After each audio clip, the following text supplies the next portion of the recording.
রাজধানীর মিরপুর ২-এ মিরপুর বিশ্ববিদ্যালয় কলেজের পেছনের সীমানা প্রাচীর ধসে ৩ জন নিহত এবং কয়েকজন আহত হয়েছেন।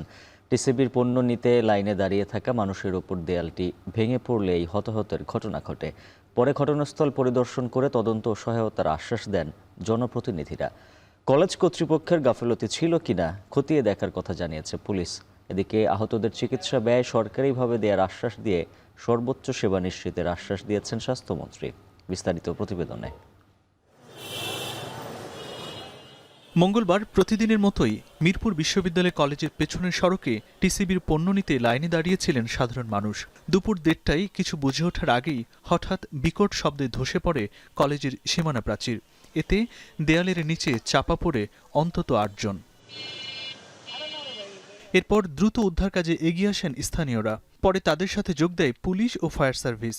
হতাহতদের উদ্ধার করে রাজধানীর পঙ্গু ও ঢাকা মেডিকেল কলেজ হাসপাতালে পাঠানো হয়। নিহত ৩ জনের মধ্যে নাসিমা বেগম ঘটনাস্থলে, বিউটি এবং ফিরোজ চিকিৎসাধীন অবস্থায় মারা যান।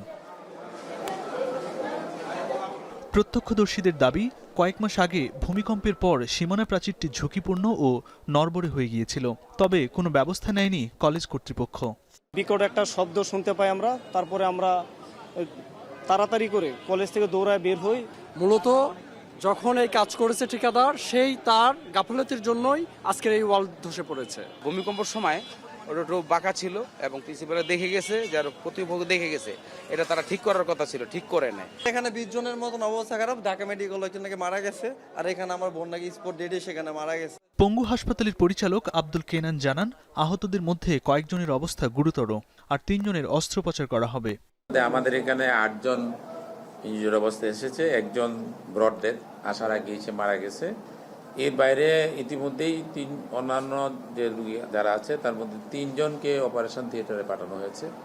এদিকে ঘটনাস্থলে পরিদর্শনে আসেন স্থানীয় এমপি ব্যারিস্টার আরমান ও ডিএনসিসি প্রশাসক শফিকুল ইসলাম মিল্টন। এ সময় তারা ঘটনার তদন্ত ও হতাহতদের সহযোগিতার আশ্বাস দেন। এখানে আরসিসি পিলার ছাড়া এত বড় দেওয়াল হওয়ার কথা ছিল না। অবিলম্বে একটি তদন্ত হওয়া দরকার, নিরপেক্ষ স্বচ্ছ তদন্ত হওয়া দরকার, যে এই কাজটি কখন হয়েছিল, কতটুকু এখানে বরাদ্দ দেওয়া হয়েছিল, এই বরাদ্দর কতটুকু এই কাজে ব্যয় হয়েছে। সেই 14 সালে ওয়ালটি হয়েছে। ওয়ালটি করার সময় যেই জিনিসগুলো ব্যবহার করা প্রয়োজন ছিল সেখানে নাই। আরসিসি কোনো ব্যবস্থা নেই, শুধুমাত্র ব্রিক ওয়াল, যেটা ইটের ওয়াল বলি, সেখানে সেই ইটের ওয়াল দিয়ে করা হয়েছে বিধায় আজকে এত বড় একটা দুর্ঘটনার মধ্যে আপনারা দেখতে পাচ্ছি। তবে এটি দুর্ঘটনা নাকি অবহেলা তা তদন্ত করে দেখা হবে বলে জানিয়েছে পুলিশ। কলেজ কর্তৃপক্ষের কোনো দায় থাকলে ব্যবস্থা নেওয়া হবে। প্রাথমিকভাবে ওয়ালটা পুরাতন, আর এটা সুরক্ষিত ছিল কিনা এগুলো আমরা তদন্ত শুরু করছি। একটা তদন্ত কমিটিও হবে শুনেছি, কলেজ কর্তৃপক্ষের সাথে আমরা কথা বলেছি। পরবর্তীতে বিস্তারিত তদন্ত করে এটা বলতে পারবো যে এক্স্যাক্টলি কী কারণে ওয়ালটা ভেঙেছে। এদিকে রাতে আহতদের দেখতে পঙ্গু হাসপাতালে আসেন স্বাস্থ্যমন্ত্রী সরদার মোহাম্মদ সাখাওয়াত হোসেন। এ সময় একাধিক ওয়ার্ড পরিদর্শন করে রোগীদের চিকিৎসার খোঁজখবর নেন তিনি। পাশাপাশি আহতদের চিকিৎসার সকল ব্যয় বহনের আশ্বাস দেন স্বাস্থ্যমন্ত্রী। কিছু টাকা আমি দিয়ে আসছি, এখন দেখেছেন প্রত্যেক রোগীর হাতে। বাকিটাও আমরা ইনশাল্লাহ যা লাগে আমরা সহায়তা করবো। আমাদের মাননীয় সংসদ সদস্য ওনারাও সহায়তা করতেছেন, আমরা সবাই মিলেই করবো ইনশাল্লাহ। ডাক্তার সাহেবদেরও বলেছি হসপিটালে কোনো চার্জ নেই, যে একটু বাইরে থেকে আনতে হবে এটা আমরা কিনে দেবো বলে গিয়েছি, ওনারা হিসাব রাখবেন, আমি দিয়ে দেব। দুর্ঘটনার পর ঘটনাস্থলের পাশে লোহার বেষ্টনী দেওয়ার কাজ শুরু করেছে প্রশাসন। ইমদাদুল আজাদ, এখন, ঢাকা। কাল ঢাকা আসছেন যুক্তরাষ্ট্রের দক্ষিণ ও মধ্য এশিয়া বিষয়ক বিশেষ দূত সার্জিও গোর। সফরে সরকার প্রধান সহ বিভিন্ন রাজনৈতিক দলের নেতৃবৃন্দ ও প্রতিষ্ঠান প্রধানের সাথে বৈঠকের কথা রয়েছে সার্জিও গোরের। বিশ্লেষকরা মনে করছেন এই সফরে মার্কিন সরকারের পক্ষ থেকে বাংলাদেশের চীন ঘনিষ্ঠতা এড়াতে বার্তা আসতে পারে। বিপরীতে বাংলাদেশের পক্ষ থেকেও বার্তা যেতে পারে ব্যবসা সম্প্রসারণে নীতিমালা সংশোধনের। আরও জানাচ্ছেন হোসেন জাহিদ। বয়স কেবল ৩৯। অপেক্ষাকৃত তরুণ বয়সেই ট্রাম্প প্রশাসনের দক্ষিণ ও মধ্য এশিয়া বিষয়ক দূতের দায়িত্ব সামলাচ্ছেন সার্জিও গোর। ত্রয়োদশ জাতীয় নির্বাচন পরবর্তী মার্কিন যুক্তরাষ্ট্রের কোনো উচ্চপদস্থ কর্মকর্তার এটিই প্রথম বাংলাদেশ সফর। আন্তর্জাতিক সম্পর্ক বিশ্লেষকরা বলছেন, প্রধানমন্ত্রী তারেক রহমানের সাম্প্রতিক চীন সফর ও ব্যবসা বাণিজ্য কেন্দ্রিক চীন ঘনিষ্ঠতা চিন্তায় ফেলেছে মার্কিন যুক্তরাষ্ট্রকে। বাংলাদেশ যাতে মার্কিন বলয়ের বাইরে না যায়, এমন বার্তা আসতে পারে সার্জিও গোরের সফরে, তেমনটা মত বিশ্লেষকদের। এই যে সম্পর্ক, সেই সম্পর্কটা আবার মার্কিন যুক্তরাষ্ট্রের কাছে কিছু উদ্বেগের বিষয় আছে। আমরা জানি যে ভূ রাজনৈতিক বিবেচনায় বা ট্রাম্পের তার যে পররাষ্ট্রনীতির মূল লক্ষ্য অর্জন করার ক্ষেত্রে ইন্দো প্যাসিফিক অঞ্চল কিংবা দক্ষিণ এশিয়া বা মধ্য এশিয়া এই অঞ্চলগুলোতে মার্কিন যুক্তরাষ্ট্রের সুনির্দিষ্ট কতগুলো অবস্থান আছে। তো সেই অবস্থানের সঙ্গে বাংলাদেশ কতটা অ্যাডজাস্ট করছে সেই বিষয়গুলো হয়তো একটু পরখ করে দেখবেন। বাংলাদেশও এই সুযোগে তার নিজের অবস্থান তুলে ধরার সুযোগ পাবে। সার্জিও গোর একই সাথে ভারতে নিযুক্ত মার্কিন রাষ্ট্রদূত, তাই বাংলাদেশের পররাষ্ট্রনীতির মূল্যায়নে সার্জিও গোরের কাছে গুরুত্ব পাবে ভারতের চোখে বাংলাদেশের রাজনীতি, অর্থনীতি ও কূটনীতি, যেমনটি মনে করছেন এই বিশ্লেষক। যেহেতু উনি ভারতের রাষ্ট্রদূত এবং ভারতের সঙ্গে বাংলাদেশের যে সম্পর্ক, সেই সম্পর্কটি বাংলাদেশ ভারতের জন্য যেমন গুরুত্বপূর্ণ, মার্কিন যুক্তরাষ্ট্রের জন্য গুরুত্বপূর্ণ। কারণ ভারত হচ্ছে মার্কিন যুক্তরাষ্ট্রের যে কোয়াড, যে নেতৃত্বে যে কোয়াড আছে তার অন্যতম সদস্য, এবং একই সঙ্গে চীন কেন্দ্রিক যে মার্কিন পররাষ্ট্রনীতির যে লক্ষ্যগুলো আছে এই অঞ্চলে, দক্ষিণ এশিয়া, বে অফ বেঙ্গল বা ইন্দো প্যাসিফিক, সেগুলো অর্জন করার ক্ষেত্রে ভারতের সহযোগিতা খুবই গুরুত্বপূর্ণ। সার্জিও গোরের সফরে প্রধানমন্ত্রী সহ বিভিন্ন রাজনৈতিক দলের নেতাদের সঙ্গে বৈঠকে বসার কথা আছে। এসব বৈঠকে বাংলাদেশি সব পণ্যে সাম্প্রতিক আরোপিত 10% শুল্ক প্রত্যাহার সহ দুদেশের বাণিজ্য সম্প্রসারণে আলোচনা গুরুত্ব পাওয়ার দাবি রাখে বলে মনে করছেন অর্থনীতিবিদরা। 10% শুল্কের যে বিষয়টা, সেটা যাতে কিভাবে আমরা সুরাহা করতে পারি, এগুলোর দিকে একটু বাংলাদেশের পক্ষ থেকে নজর দিতে হবে বা সেগুলো নিয়ে কথা বলতে হবে। মার্কিন যুক্তরাষ্ট্রের যে বিনিয়োগ, সেটা কিন্তু বাংলাদেশে যে টপ 10 ইনভেস্টিং কান্ট্রি হিসেবে কিন্তু আছে এখনো। তো সুতরাং সেই জায়গাতে কিভাবে আবার তাদেরকে সামনের দিকে নিয়ে আসা যায়, তো সেই জন্য চেষ্টা করতে হবে। ব্যবসা বাণিজ্যে চীন ঘনিষ্ঠতা মানেই আমেরিকা বিরোধিতা নয়, এমন বার্তা পৌঁছাতে হবে মার্কিন প্রেসিডেন্ট ট্রাম্পের কাছে। সেদিক বিবেচনায় সার্জিও গোরের সফরকে উপযুক্ত উপলক্ষ হিসেবে দেখার পরামর্শ বিশ্লেষকদের। মার্কিন যুক্তরাষ্ট্রের সঙ্গে যে সম্পর্ক এবং চীনের সঙ্গে সম্পর্ক, দুটো কিন্তু সাংঘর্ষিক নয়। হোসেন জাহিদ, এখন ঢাকা।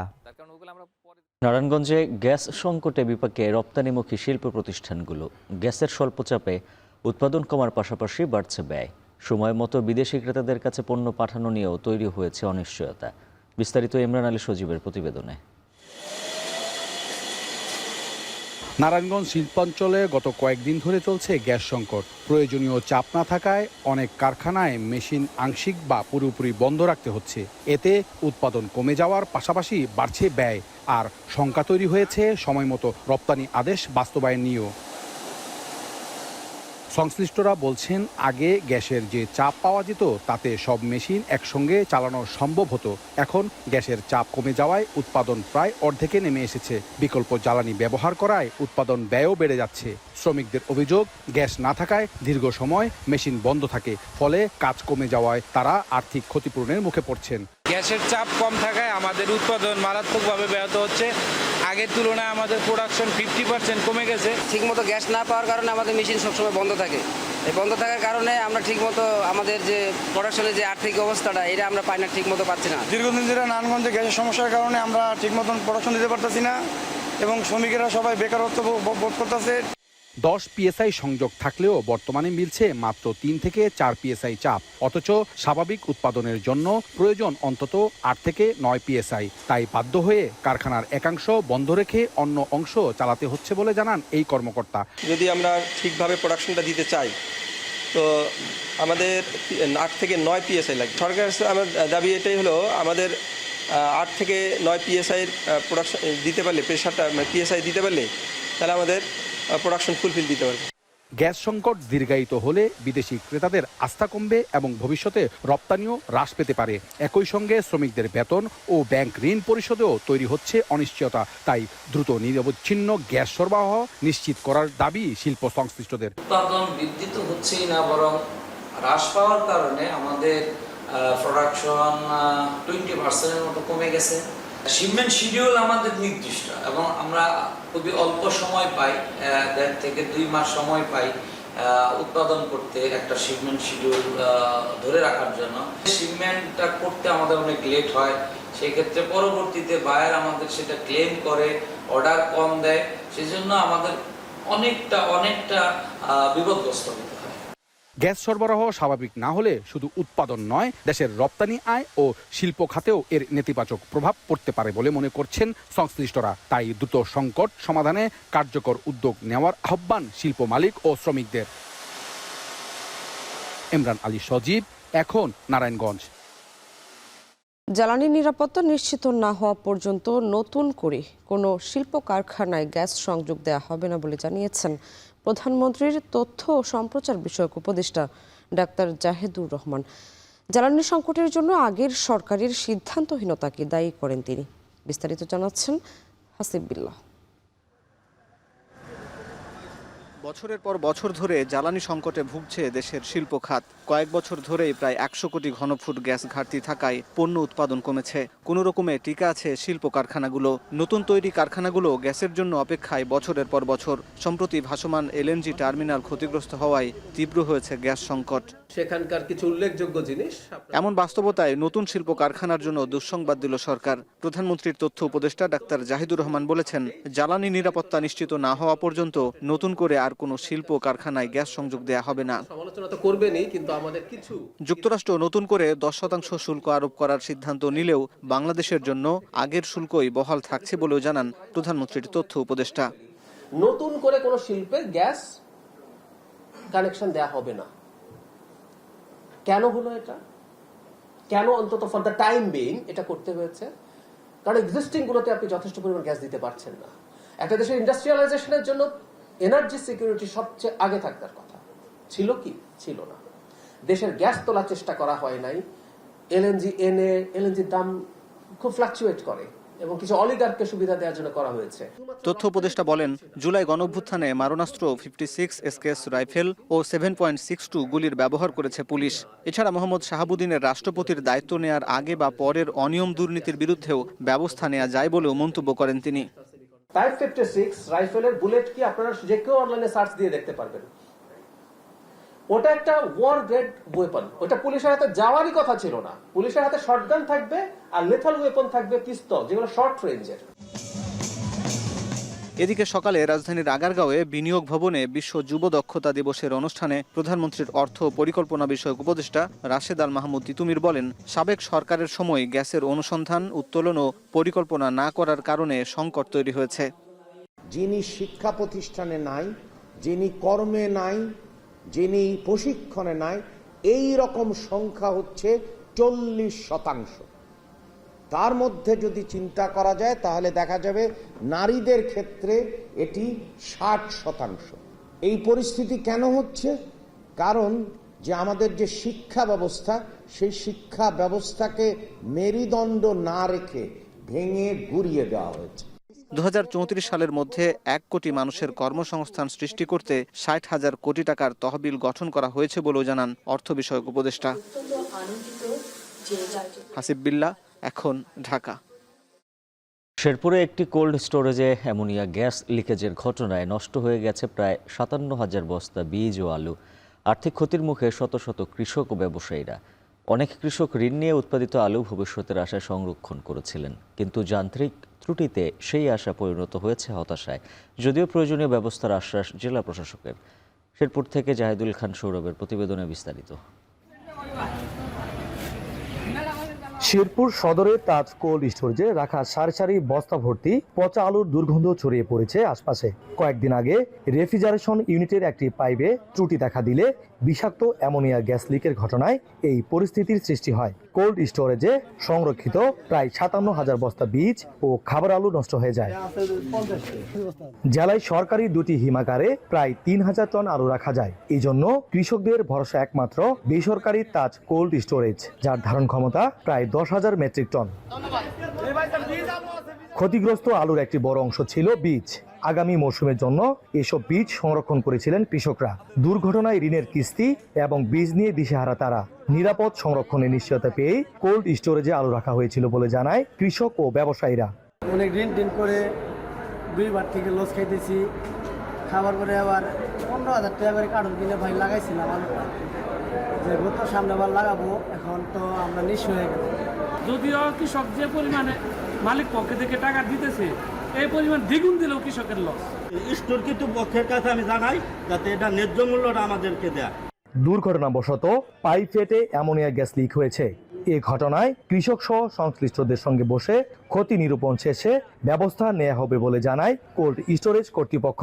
প্রশাসনের সহযোগিতায় ক্ষতিগ্রস্ত কৃষকদের সাথে একটা সমন্বয়ের আলোচনা চলছে। অতি শীঘ্রই এটা একটা সমাধানের পথ খুঁজে পাবো বলে আমরা আশা করছি। এদিকে জনস্বাস্থ্যের ঝুঁকির শঙ্কায় আলুর নমুনা পরীক্ষাগারে পাঠিয়েছে নিরাপদ খাদ্য কর্তৃপক্ষ। কোল্ড স্টোরেজ পরিদর্শন করেছে উপজেলা প্রশাসন, আর তদন্ত করে প্রয়োজনীয় ব্যবস্থা নেওয়ার আশ্বাস এই কর্মকর্তার। জেলা প্রশাসক স্যার, ওইখানকার বিসিকের কর্মকর্তা সহ নিরাপদ খাদ্য অফিসার সহ সবাই বিষয়টি দেখছেন এবং মালিক পক্ষের সাথে কথা বলে ক্ষতিগ্রস্ত কৃষকদেরকে ক্ষতিপূরণ দেওয়ার বিষয়টি এখন আলোচনা চলছে। ক্ষয়ক্ষতির প্রকৃত পরিমাণ নিরূপণ এবং নীতিমালা মেনে কৃষি বিভাগের প্রয়োজনীয় সহায়তা প্রদান সহ ভবিষ্যতে নিরাপত্তা ব্যবস্থা আরও জোরদারের বিষয়ে কর্তৃপক্ষের সঙ্গে আলোচনা করা হবে বলে জানান এই কর্মকর্তা। আমরা ক্ষতিগ্রস্ত পরিদর্শন করছি এবং কৃষকের সাথে আমরা কথা বলেছি। পাশাপাশি ক্ষতিগ্রস্ত কৃষকদের তার ক্ষতি পূরণ পায় সেই বিষয়ে আমরা জেলা প্রশাসনের সাথে কাজ করে যাচ্ছি। চলতি মৌসুমে শেরপুর জেলায় 5045 হেক্টর জমিতে আলু চাষ করেছেন কৃষকরা। এসব জমি থেকে আলু উৎপাদন হয়েছে প্রায় 1,09,000 মেট্রিক টন। জাহিদুল খান সৌরভ, এখন শেরপুর। নগদ টাকার ব্যবহার কমে মোবাইল ব্যাংকিং, কার্ড ও ক্রিপ্টোকারেন্সির মতো ডিজিটাল মুদ্রার প্রচলন এখন বিশ্বজুড়ে। সে পথে এগোচ্ছে বাংলাদেশও। সবশেষ বাংলা কিউআর এনে ক্যাশলেস অর্থনীতিতে নতুন মাত্রা যোগ করেছে বাংলাদেশ ব্যাংক। তবে এখনও অধিকাংশ মানুষ নগদ লেনদেনে আস্থা রাখেন। তাই ক্যাশলেস অর্থনীতির সুফল পেতে ডিজিটাল অর্থ ব্যবস্থাপনা ও জনসচেতনতার বিকল্প নেই বলছেন অর্থনীতিবিদরা। বিস্তারিত জানাচ্ছেন কামরুল হাসান জনি।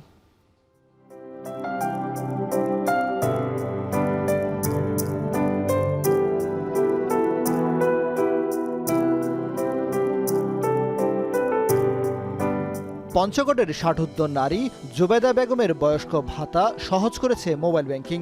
তার মতো প্রান্তিক জনগোষ্ঠীর দৈনন্দিন জীবনযাপন ধীরে ধীরে সহজ হচ্ছে ডিজিটাল লেনদেনে। আমি ব্যাংকে টাকা তুলবা যাই লাইন ধরে, এখন তার সুবিধা হয়েছে মোবাইলে টাকা যাইলে আমরা পাচ্ছি। ডিজিটাল লেনদেনে গ্রামের তুলনায় গ্রাহক বেশি শহরে। নগদ টাকা বহনের ঝুঁকি এড়াতে অনেকেই লেনদেন করেন কার্ড কিংবা মোবাইল ব্যাংকিংয়ে। কার্ডের মাধ্যমে লেনদেনটা করলে আমাদের চুরি, তারপর বিভিন্ন রকম ঝুঁকিও কমে যায়। বেশি বাজার করতে গেলে অনেক সময় বেশি টাকা ক্যারি করাটা ঝুঁকিপূর্ণ, যার কারণে ওই যে ক্যাশ কার্ডের পেমেন্টটা সহজ হয় আর কি। বাংলাদেশ ব্যাংক বলছে শহর ও গ্রাম মিলে বর্তমানে অনলাইন ব্যাংক ও উপশাখার সংখ্যা 16,500-এর বেশি। দেশে গেল 5 বছরে কার্ডে লেনদেন বেড়েছে। ডেবিট, ক্রেডিট ও প্রিপেড কার্ডের সংখ্যাও 5,10,00,000 ছাড়িয়ে গেছে। ডিজিটাল পেমেন্ট সম্প্রসারণ, মোবাইল ও অনলাইন ব্যাংকিংয়ে নগদবিহীন লেনদেনে আগ্রহ বেড়েছে। তবে অর্থনীতি গবেষকরা বলছেন অবকাঠামোগত উন্নয়নে শহর ও গ্রামের মধ্যে ডিজিটাল লেনদেনের বৈষম্য দৃশ্যমান। আমি মনে করি অবকাঠামোগত গ্যাপটাই একটা বড় বাধা। আর একটা বাধা আছে, সেটা হলো গ্রাম এবং শহরের মানুষের মধ্যে অ্যাওয়ারনেস, ফাইন্যান্সিয়াল যেটা লিটারেসি বলে, ডিজিটাল লিটারেসি বলে, এখানে একটা বড় গ্যাপ আছে। নগদ টাকার বাণিজ্য চালু থাকায় সরকার চাইলেও ক্যাশলেস অর্থনীতির দিকে এগিয়ে যাওয়াকে বড় চ্যালেঞ্জ হিসেবে দেখছেন এই ব্যাংক কর্মকর্তা। এই বাণিজ্যের সাথে যারা জড়িত তারা আপ্রাণ চেষ্টা করে যাচ্ছে। তাদের কিন্তু হিউজ পরিমাণ কাস্টমার অনবোর্ডিং করেছে। আপ্রাণ চেষ্টা করে যাচ্ছে আমাদের বাংলাদেশ সরকারের পক্ষ থেকে বা আমাদের বাংলাদেশ ব্যাংক থেকে যে সমস্ত ইনিশিয়েটিভগুলো নেওয়া হয়েছে সেগুলোর ভিতরে অনেক প্রতিবন্ধকতা সৃষ্টি করতেছে। নগদবিহীন লেনদেনে ব্যাংকগুলোর প্রস্তুতি ও সক্ষমতা যাচাই করছে বাংলাদেশ ব্যাংক। প্রযুক্তিগতভাবে এগিয়ে থাকা ব্যাংক এক্ষেত্রে গুরুত্বপূর্ণ ভূমিকা রাখতে পারে। ক্যাশলেস বা ডিজিটাল ব্যাংকিং এর জন্য সবচেয়ে গুরুত্বপূর্ণ বিষয় হচ্ছে গ্রাহকদের সুরক্ষা দেওয়া। কিছু ব্যাংক আছে আমাদের যেগুলো টেকনোলজিক্যালি অনেক বেশি অ্যাডভান্স, তারা এই ক্ষেত্রে অনেক বেশি গুরুত্বপূর্ণ ভূমিকা পালন করছে এবং তারাই আসলে লিডিং পজিশনে নিয়ে গিয়ে যখন তারা একটা পর্যায়ে পৌঁছাবে পুরো ব্যাংকিং সেক্টর একসাথে কাজ করতে পারবে। এখনও বেশিরভাগ মানুষের ভরসা নগদ লেনদেন। তাই ক্যাশলেস অর্থনীতির দীর্ঘমেয়াদী সুফল পেতে বাংলাদেশ ব্যাংক ও সিকিউরিটি এক্সচেঞ্জ কমিশনের জোরালো ভূমিকার পরামর্শ এই অর্থনীতিবিদের। মাঝে মধ্যে সেন্ট্রাল ব্যাংক বা অন্য কেউ দুই একটা পিসমিল স্টেপ নিলে হবে না, তার জন্য একটা দীর্ঘমেয়াদী একটা পরিকল্পনা করতে হবে। গ্রাহকের অর্থ ও তথ্যের সুরক্ষা নিশ্চিত করা গেলে ক্যাশলেস অর্থনীতির সুফল আসবে। তবে সংশ্লিষ্টরা বলছেন ডিজিটাল লেনদেনে আরও উৎসাহ বাড়াতে হবে সাধারণ মানুষের। কামরুল হাসান জনি, এখন, ঢাকা। রাতে জরুরি বৈঠক শেষে সারা দেশে অনির্দিষ্টকালের অ্যাম্বুলেন্স ধর্মঘট প্রত্যাহারের ঘোষণা দিয়েছে অ্যাম্বুলেন্স মালিক কল্যাণ সমিতি। মঙ্গলবার রাতে একথা জানান সংগঠনটির প্রধান উপদেষ্টা গোলাম মোস্তফা ফুয়াদ। 5 দাবিতে আজ থেকে অনির্দিষ্টকালের অ্যাম্বুলেন্স ধর্মঘটের ঘোষণা দিয়েছিল সমিতি। ঘটনার বিষয়টি জেনে জনগুরুত্বপূর্ণ বিবেচনায় তাদের নিয়ে ন্যাম ভবনে রাতে জাতীয়তাবাদী শ্রমিক দলের প্রধান সমন্বয়ক ও সংসদ সদস্য শামসুর রহমান শিমুল বিশ্বাসের নেতৃত্বে বৈঠকে বসেন অ্যাম্বুলেন্স মালিক সমিতি সহ বিভিন্ন দপ্তরের কর্মকর্তারা। এ সময় শিমুল বিশ্বাস বলেন, আগামী 1 মাসের মধ্যে অ্যাম্বুলেন্স মালিক কল্যাণ সমিতির 5 দাবির বিষয়ে সিদ্ধান্ত নেওয়া হবে। বৈঠকে আলোচনা ফলপ্রসূ হওয়ায় ধর্মঘট প্রত্যাহার করে নেন সমিতির নেতৃবৃন্দ। এবং তার একটা শান্তিপূর্ণ সমাধান চাই। আমরা এর আগেও মানববন্ধন করে উভয় পক্ষ ওনাদেরকে ডেকে ওনারা আমাদের ডাকে সাড়া দিয়ে এই আগামীকালকে ভোর থেকে আহত যে ধর্মঘট সেটা প্রত্যাহার করতেছে। আর সরকারের পক্ষ হয়ে আমরা সরকারি কনসার্ন মিলে আগামী 1 মাসের মধ্যে এদের যৌক্তিক দাবিগুলো বৈঠক করে আলাপ আলোচনা করে একটা নিষ্পত্তির জন্য ওনারা একমত হয়েছে। পাকা আনারসের মাতাল করা ঘ্রাণ, ভোর থেকেই হাটে ছুটছেন চাষিরা। কৃষি অফিস বলছে টাঙ্গাইলের মধুপুরে প্রায় 560 কোটি টাকার আনারসের বাজার রয়েছে। তবে বৈরী আবহাওয়া কপাল পড়ছে চাষিদের। কৃষি অর্থনীতিবিদরা বলছেন সারা বছর আনারসকে প্রক্রিয়াজাতকরণ করে ভোক্তার কাছে পৌঁছে দেওয়া সহ রপ্তানি করা গেলেই সমৃদ্ধ হবে অর্থনীতি। বিস্তারিত জানাচ্ছেন ইমতিয়াজ আহমেদ, আর ছবি তুলেছেন জাহাঙ্গীর আকন্দ। টাঙ্গাইলের মধুপুরের আদিকন্ত হলদে সবুজ ক্যানভাসের শিল্পী কৃষক নিজেই, যাদের হাড়ভাঙা শ্রম আর ঘামছড়া আনন্দ বিষাদ মাখা শস্যরা ফিরে পেয়েছে শৈল্পিক রূপ। আলো ফুটতেই সাইকেলে করে মধুপুরে আনারস হাটে নেয় চাষিরা। তবে বর্গা চাষিদের ভয়, গত হাটে 6 থেকে 60 টাকা দরে প্রতি পিস বেচা আনারস আজ কত দামে বিক্রি হবে। এদিকে গত কয়েকদিনের টানা বর্ষণে নষ্ট হচ্ছে আনারস। চাহিদা কম থাকায় পাইকারপত্রও মিলছে না হাটে। বিক্রি 10 থেকে সর্বোচ্চ 25 থেকে 30 টাকার মধ্যে।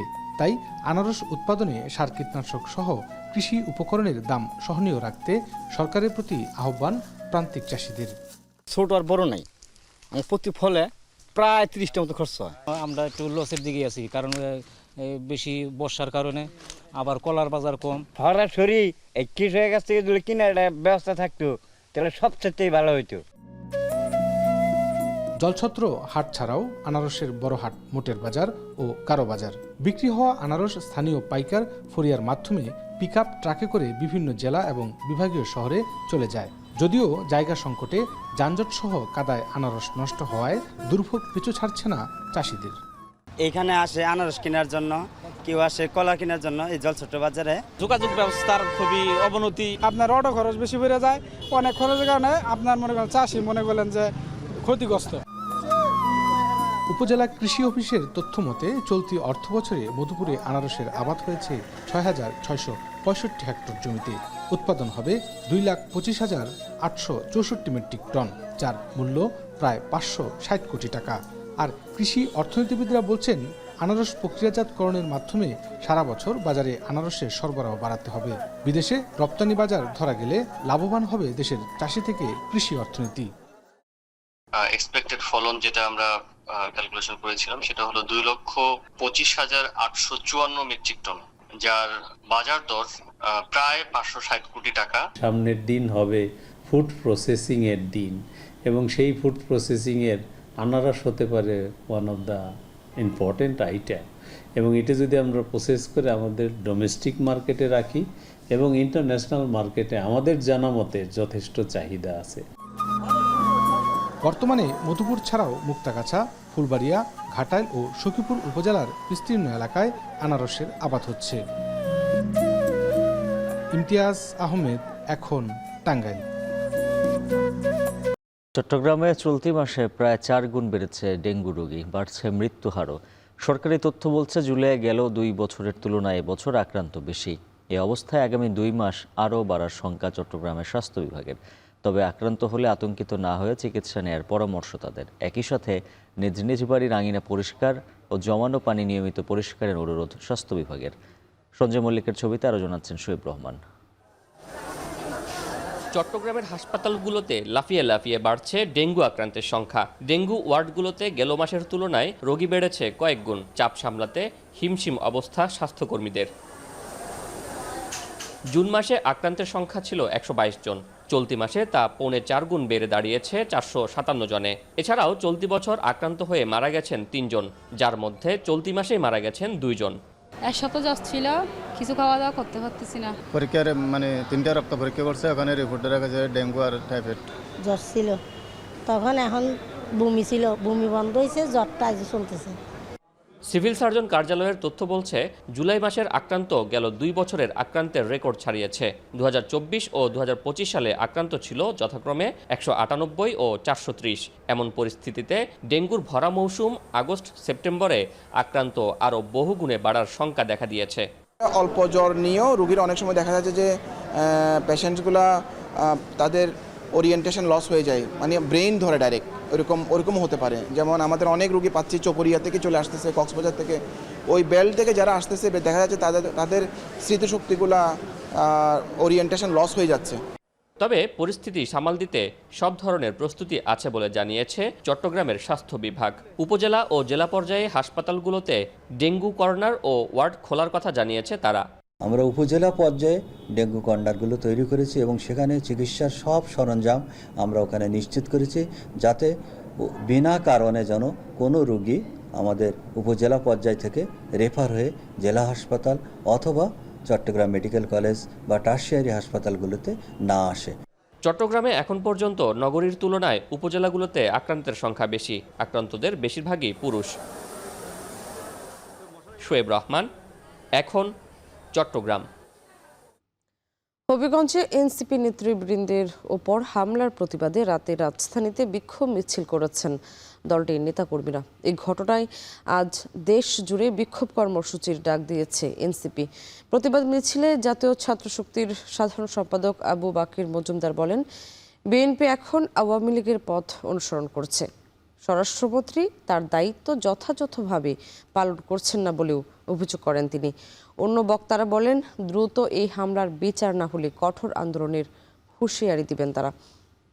মঙ্গলবার রাত 10:30টায় এনসিপির ঢাকা মহানগর উত্তর ও দক্ষিণের নেতাকর্মীরা বিক্ষোভ মিছিল শুরু করে বাংলা মোটর মোড় থেকে বিক্ষোভ মিছিল শুরু করে শাহবাগে গিয়ে তা শেষ হয়। নেতৃবৃন্দ সহ সেইখানকার যারা আমাদের জনসমর্থক আছে তাদের উপর বিএনপি সন্ত্রাসীরা হামলা করেছে। আমরা দেখতে পাচ্ছি তারেক রহমানের যে সরকার, সেই সরকার 5 মাসের মাথায় এসে রাজনৈতিক সমাবেশে হামলা চালাচ্ছে। খুবই দুঃখের সাথে জানাতে হয়, আমরা যে ফ্যাসিবাদী আমল দেখেছিলাম, সেই আমলে আওয়ামী লীগ ভিন্ন রাজনৈতিক দলের কর্মসূচিতে হামলা চালাতো। আজকে সেই হামলা তীব্র নিন্দা এবং প্রতিবাদ জানাচ্ছি। জাপানে ভয়াবহ ভূমিকম্পে নিহত হয়েছেন কমপক্ষে 13 জন, তবে প্রাণহানির সংখ্যা আরও বাড়তে পারে বলে আশঙ্কা করা হচ্ছে। এছাড়া ভূমিকম্পে কুমামাতো শহরে ধসে পড়ে শপিং মল থেকে এ পর্যন্ত উদ্ধার করা হয়েছে 8 জনকে। এখনও সেখানে আটকে আছেন অনেকেই। তাদের উদ্ধারে রাতভর অভিযান চালিয়েছে উদ্ধারকর্মীদের দল। পাশাপাশি একই এলাকার একটি কাগজের মিলে চিমনি ধসের পর নিখোঁজ রয়েছে কমপক্ষে 9 জন।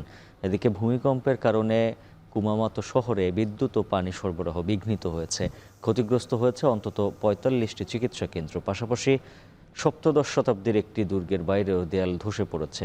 ইউএসজিএস এর তথ্য বলছে, স্থানীয় সময় মঙ্গলবার বিকেলে 6.8 মাত্রার ভূমিকম্পটি আঘাত হানে জাপানের দক্ষিণাঞ্চলীয় প্রধান দ্বীপ কিউশুতে। অবশ্য এর আগে জাপানের আবহাওয়া সংস্থা প্রাথমিকভাবে এর মাত্রা 7.1 রেকর্ড করেছিল।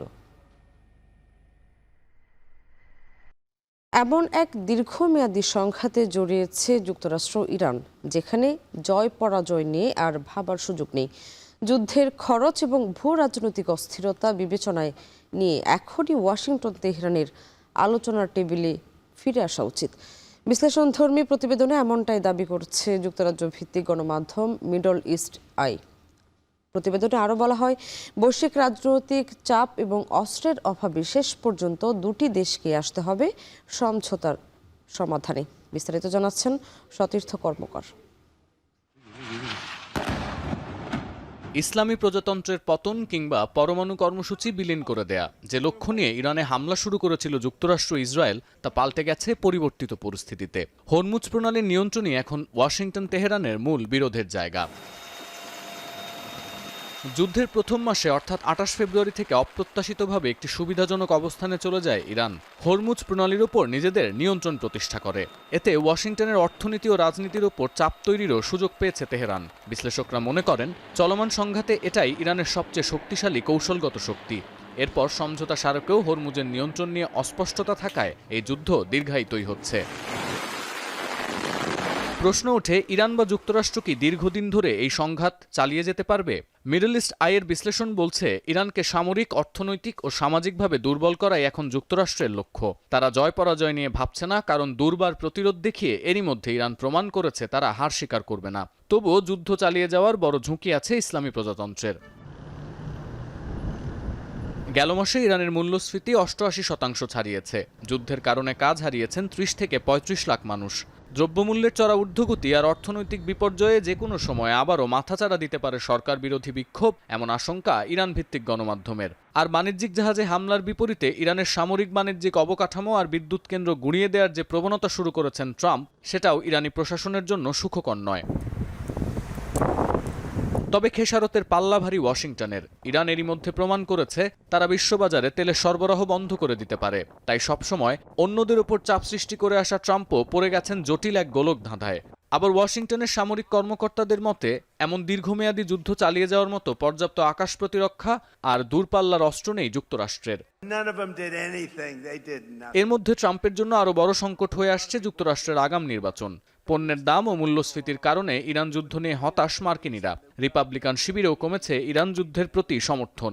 এই সবকিছু ইঙ্গিত করে এই সংঘাত চালিয়ে যাওয়ার কোনো সুনির্দিষ্ট কারণ বা প্রয়োজন নেই ট্রাম্পের। আন্তর্জাতিক গণমাধ্যমে অনেকবার দাবি করা হয়েছে, মূলত ইসরায়েলি প্রধানমন্ত্রী নেতানিয়াহুর কারণেই এই যুদ্ধে জড়িয়েছিলেন ট্রাম্প। তবে বাস্তবতা হচ্ছে, বৈশ্বিক অস্থিরতা আমলে না নিলেও নিজস্ব প্রয়োজনেই সংঘাত থামিয়ে আলোচনায় ফেরা উচিত তেহরান ওয়াশিংটনের। সতীর্থ কর্মকার, এখন বিশ্ব। বড় কোনো ঘোষণা ছাড়াই একই দিনে জেলেনস্কি ও নেতানিয়াহুর সঙ্গে বৈঠকে ইতি টেনেছেন ট্রাম্প। দুই রাষ্ট্রপ্রধানের সাথে আলাদা আলাদা রুদ্ধদ্বার আলোচনার পর হোয়াইট হাউস জানিয়েছে, বৈঠক ইতিবাচক এবং ফলপ্রসূ হয়েছে।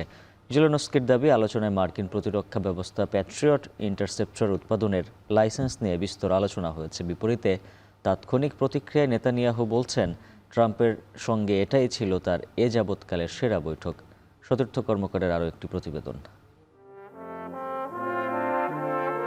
যুক্তরাষ্ট্রের ক্যাপিটল রোটুন্ডায় যখন প্রভাবশালী মার্কিন রাজনীতিবিদ ও সিনেটর লিন্ডসে গ্রাহামের শেষ বিদায় অনুষ্ঠানের তোড়জোড়, তখন ভিন্ন এক কারণে সবার নজর ওভাল অফিসের দিকে। লিন্ডসে গ্রাহামকে সম্মান জানানোর ফাঁকে এদিন ট্রাম্পের সঙ্গে বৈঠক করেছেন ইউক্রেনের প্রেসিডেন্ট ভলোদিমির জেলেনস্কি আর ইসরায়েলি প্রধানমন্ত্রী বেনিয়ামিন নেতানিয়াহু। একই দিনে দুটি ভিন্ন অঞ্চলে যুদ্ধে জড়িত দুই মিত্রদেশের রাষ্ট্রপ্রধানের সঙ্গে সাক্ষাৎ যেমন বিরল, তেমনি গুরুত্বের বিচারেও এই সাক্ষাতের তাৎপর্যও অনেক।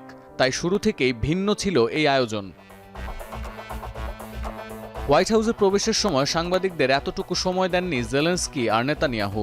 স্লাইড গেট হয়ে সরাসরি চলে গেছেন মূল ভেন্যু ওভাল অফিসে। দুই নেতার সঙ্গে আলাদা আলাদা রুদ্ধদ্বার বৈঠকেও ছিল চূড়ান্ত গোপনীয়তা। বৈঠক শেষে এক্স বার্তায় হোয়াইট হাউসের প্রেস সেক্রেটারি জানিয়েছেন, জেলেনস্কি ও নেতানিয়াহুর সঙ্গে বৈঠক ইতিবাচক ও ফলপ্রসূ হয়েছে। দাপ্তরিক এই বিবৃতি ছাড়া আর সুনির্দিষ্ট কোনো তথ্য আসেনি হোয়াইট হাউস থেকে। তবে জানা গেছে, বৈঠক শেষে লিন্ডসে গ্রাহামের শেষ বিদায় অনুষ্ঠানে ট্রাম্পের সঙ্গে যোগ দেন দুই রাষ্ট্রপ্রধানই। এদিন শুরুতে জেলেনস্কির সঙ্গে আলোচনায় বসেন ট্রাম্প। ইউক্রেনীয় প্রেসিডেন্টের টেলিগ্রাম পোস্টের ভিত্তিতে বিবিসি জানিয়েছে, আলোচনায় ইউক্রেনীয়দের সুরক্ষা, দ্বিপক্ষীয় সহায়তার দিকগুলো গুরুত্ব পেয়েছে। তবে বৈঠকের মূল এজেন্ডা ছিল যুক্তরাষ্ট্র নির্মিত আকাশ প্রতিরক্ষা ব্যবস্থা প্যাট্রিয়ট ইন্টারসেপ্টর উৎপাদনের লাইসেন্স। নেটো শীর্ষ সম্মেলনে ইউক্রেনকে প্যাট্রিয়ট উৎপাদনের লাইসেন্স দেওয়ার ঘোষণা দিয়েছিলেন ট্রাম্প। এরপর ওভাল অফিসে পা রাখেন নেতানিয়াহু। ট্রাম্প ক্ষমতা গ্রহণের পর বারবার দুই নেতার সাক্ষাৎ হলেও ফেব্রুয়ারিতে ইরানে হামলা শুরুর পর এটাই মার্কিন প্রেসিডেন্টের সঙ্গে ইসরায়েলি প্রধানমন্ত্রীর সরাসরি বৈঠক। রুদ্ধদ্বার এই আলোচনার কেন্দ্র ইরান ইস্যু থাকলেও বৈঠকের ব্যাপারে সুনির্দিষ্ট কিছুই জানায়নি হোয়াইট হাউস। তবে আলোচনা শেষে তাৎক্ষণিক প্রতিক্রিয়ায় নেতানিয়াহু বলেছেন, ট্রাম্পের সঙ্গে এটাই ছিল তার এযাবৎকালের সেরা বৈঠক। সতীর্থ কর্মকার, এখন বিশ্ব। এই ছিল এখন সকালে। এখন টেলিভিশন ওয়েবসাইটে দেখতে ভিজিট করুন www.ekhon.tv। ফেসবুকে দেখুন facebook.com/tv.ekhon আর ইউটিউবে দেখুন youtube.com/c/ekhon tv।